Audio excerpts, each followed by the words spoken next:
Thank you for joining us today and welcome to the 32nd Annual IUN Forum on Child Abuse and Neglect. Today is our third session, and my name is Marshelia Harris, and I am the BSW Program Director and Assistant Professor with the School of Social Work at Indiana University Northwest. I'm joined this morning with my colleague, Wendy Hensley, Senior Director of Program and Partnerships with Mental Health America. We are introducing our inaugural book discussion entitled What Happened to You, written by Dr. Bruce Perry and Oprah Winfrey. We invite you this morning to participate in our book discussion by sharing your thoughts about the book and how the book can be used when we are working with our children and families. Now we would like to get started by reviewing a short video clip about this book. Once the clip is over with, we'll start our discussion and go into our breakout rooms. So thank you for your time, and I look forward to a great discussion. Here's the video. A Correspondent Candid with Oprah Winfrey. Oprah, your story for 60 Minutes this week is about childhood trauma. And there's a lot of new science here about trauma-informed care. For anyone who's dealing with a traumatized child, what can they learn from your story? Well, I think that this story is it is my hope that our story on trauma-informed care will not just be impactful, but will also be revolutionary. It certainly has caused a revolution in my own life. And I was struck by the story because it reminded me of my own childhood growing up in Milwaukee. It's not lost on me, the irony of being back in the same city, Milwaukee, where I grew up on welfare, poor, a lot of negative experiences, sexual abuse and all of that. What's the difference between a really bad childhood and being able to overcome that and a traumatic childhood and someone not being able to overcome that? Really, it boils down to something pretty simple. And the answer that Dr. Bruce Perry gives you is relationships. If you also have opportunities to be connected to people in positive ways, that can buffer some of those effects. And as you get older... I'd like to know more about that. What he really means is love. He's a scientist, he's not going to use the word love, but it really is about how you are responded to, valued, trusted, and loved by those around you. So I didn't get it from the people who I felt I should have gotten it from. It can be anybody who cares enough about you to ask the question, what happened to you? Could you trace back in your mind, it was that person who made the difference? I know exactly who did it. I know exactly the moment I started to feel valued, and for me, it was school. I wanted to be a fourth grade teacher because of Mrs. Duncan. And I haven't seen Mrs. Duncan since then, and Mrs. Duncan is here today. Mrs. Duncan! The moment I felt the most value was in my fourth grade class when Mrs. Duncan said to me, I was the one who was chosen to lead the class and whatever it was. So what was I like? I don't really remember. I do remember you. I remember you were such a fluent reader. Well, if I had had a class full of students like Oprah, I would have been floating on air. Mrs. Duncan instilled in me this sense of believing that I mattered. And that is what every human being is looking for. When you first heard that I had done something in life, did you know that it was me? Yes, I kept up with you without your being aware of it. And it was Mrs. Duncan who helped heal you? For me, yes. It was Mrs. Duncan, and then it was my sixth grade teacher, Mr. Graham. It was school that made me feel a sense of value and connection. You learned a lot on this story. Oh, I learned a lot on this story. This story was life-changing for me. Life-changing, really? Life-changing. And people use that word rhetorically. Life-changing. It's changed the way I operate in my business, with my people, with my school. 1, 2, 3. You say that the most important question to ask of people who have gone through trauma is not what's wrong with you, but what happened to you. Yeah. Yeah. Yeah. So when you see a church being shot up, or you see, all of the headline making stories of people seemingly gone mad, your first thought is, what happened to that person? Right. Right. What has been life changing for me is the question, what happened to you? Not what is wrong with you, but what happened to you? Which is an important question, not just for people who have been so-called traumatized, but it's the most important question you can ask of anyone. I can say that of all the stories I've ever done in my life and all of the experiences I've ever had and people I've interviewed, this story has had more impact on me than practically anything I've ever done. It's changed the way you see everyone? It's changed the way I see everyone. So when I have an employee who is acting out of line or who is just being a jerk, I don't think, what's wrong with that guy? What's wrong with that girl? What's wrong with that person? I think, I wonder what happened to them. I wonder what happened to them. I wonder what happened that caused them to behave that way. That's what this story did for me. Hosts for the small group discussions are Jillian Echterly, Christian Orbach, Amanda Smith, Jody Thielman, Rachel Whitworth, and Elisa Zills, Wendy, and myself. What we would like to do now is take these last kind of 15 minutes to do a little bit of sharing. I hope that you had meaningful conversations within your small groups. Those of you who read the book were able to share your ideas and what was important, what impacted you with reading. And those who have not yet read the book, hopefully the discussions today were enough to kind of pique your interest that the first thing you're going to do is run to the library or click that Amazon link and pick up that book. But what we'd like to do now is check in with each group and just see what was that biggest takeaway. What was the thing that just kept kind of weaving through your conversations? And I will go ahead and start because our group was group number 1. And our biggest takeaway is that IUN rocks. Not really, but we were all IUN graduates, or many of us. So we were really loving our IUN connections. But our biggest takeaway was about human connectedness. And that supporting one another and the power of relationships is really central to the messages in this book. And that now I'm going off a little bit what it brings to my head, and programs and systems and policies and all those things are crucially important, but it's also, the neighbor next door or the person sitting next to you at church or, the people you see in the grocery store. It's how we relate and connect to those around us that helps people heal from trauma and also gives them those buffers that if they did experience trauma, they're more able to heal because of that relational connectedness. And that was our biggest takeaway from group 1. We had a great group and really enjoyed the discussion. So who's our group 2 leader? I am. So I think group 1 cheated and looked at our notes because honestly, a lot of our discussion again revolved around connection. It revolved around that relationship building. My group got stuck with a leader who is a massive Bruce Perry nerd.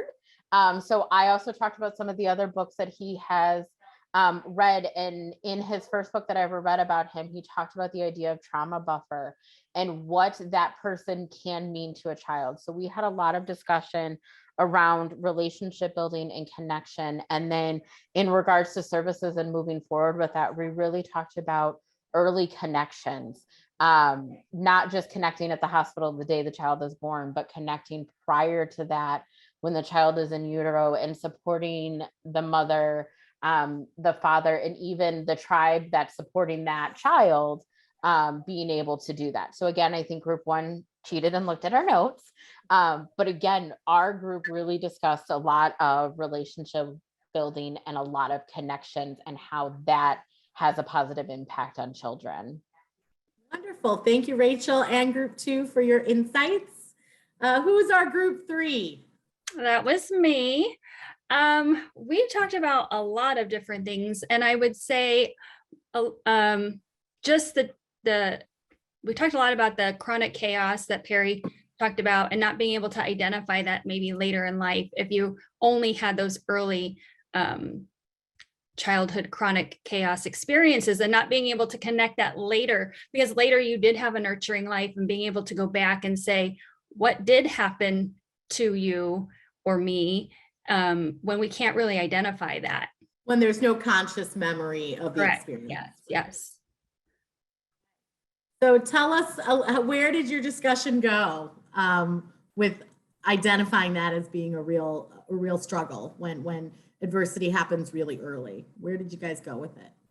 Having open conversation, just being able to listen to people, not necessarily needing to provide an answer or fix it, but being able to hear their story as far back as maybe they can remember, or being the pieces that the storyteller is telling you, and just being able to listen and understand and speak their language. One of our participants said, like, how important it is to be able to be on their level and speak their language when they're being able to piece those pieces together.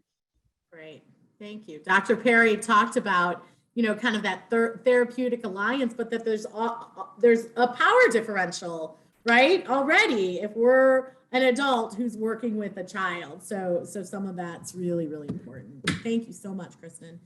Okay, group 3. Who's our group 3 leader? That was me. You're on 4 now. Oh, I'm on 4. Wow, group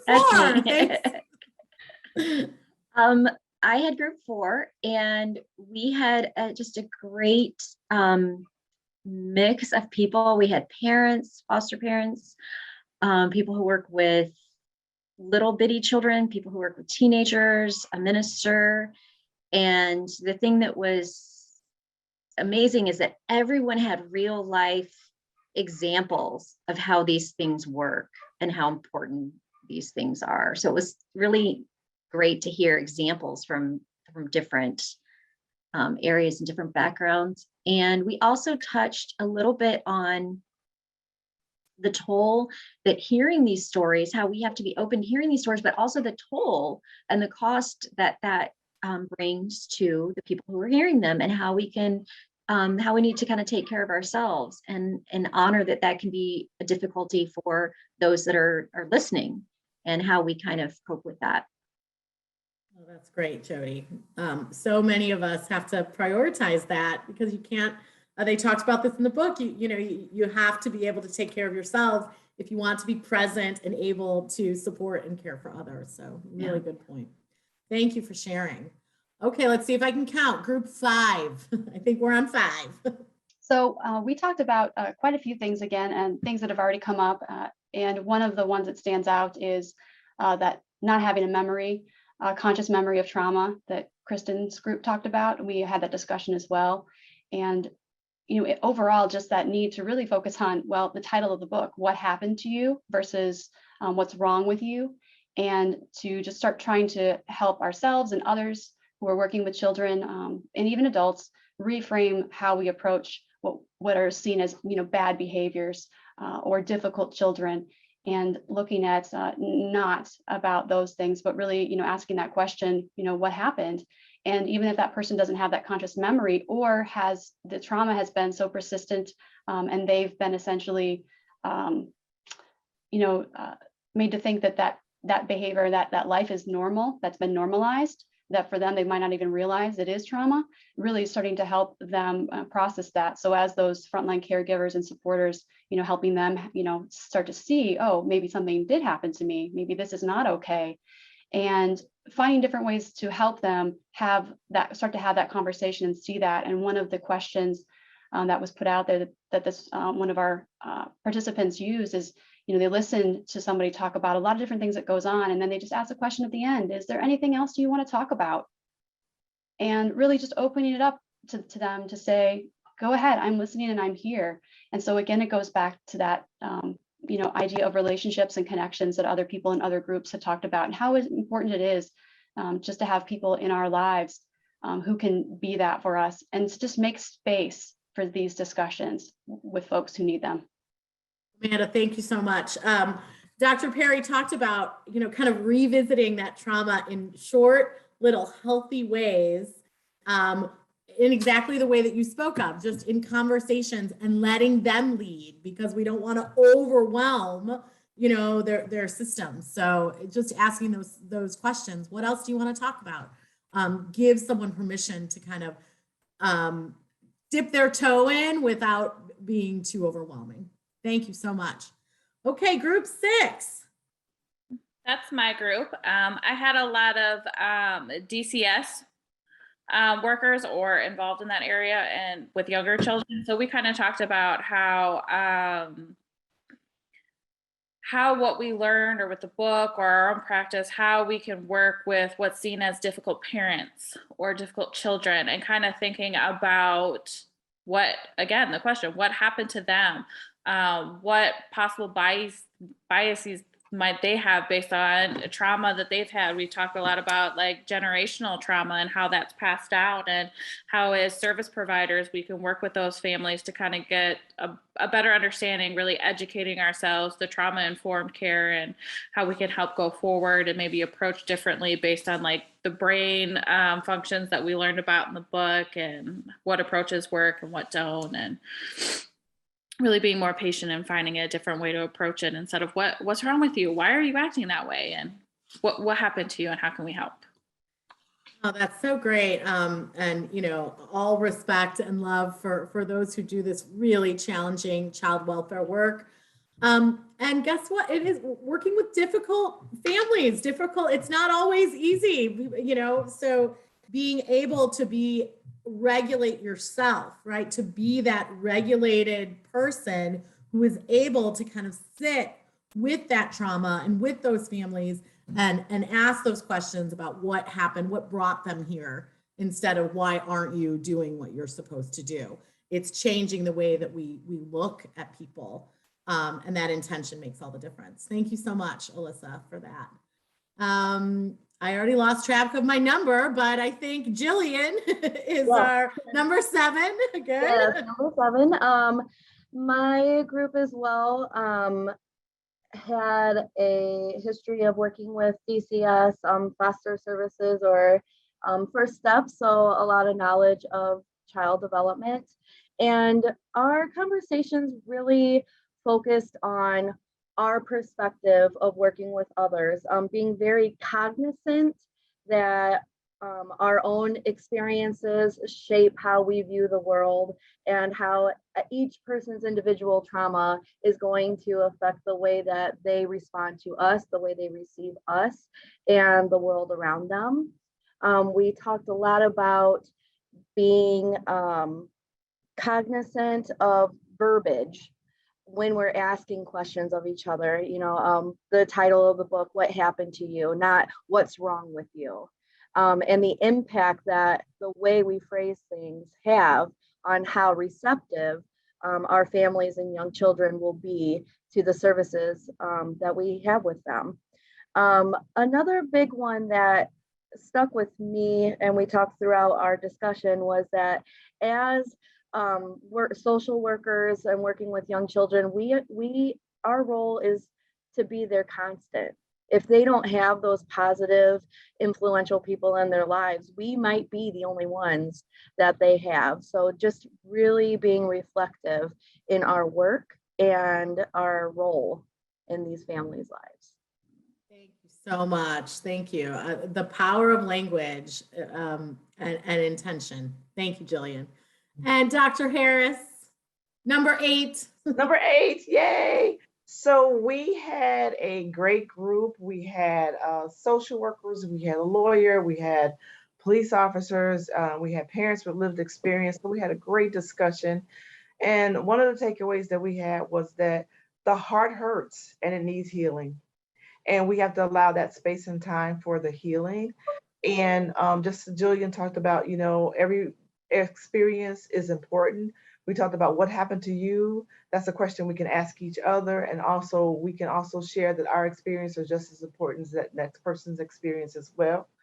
And we also talked about once you meet the parent, it helps you to understand what's going on with the child. So that's a good way to measure like what's happening with that child and their behaviors in a way. And then we finally talked about, even though it's happening right now, these experiences are happening right now, it's important to have a safe space for children to go to, but also to explain to them that things will get better. We could talk and talk for a long time about these topics, but we are officially at 10:30, so we are going to wrap up. I want to thank everyone for your openness, your participation, your vulnerability today as we discuss these really challenging and really important topics. I hope you will take this forward into your work and into your lives and into the community.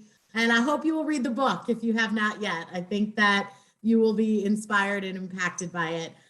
Again, thank you all so much for your time and attention today.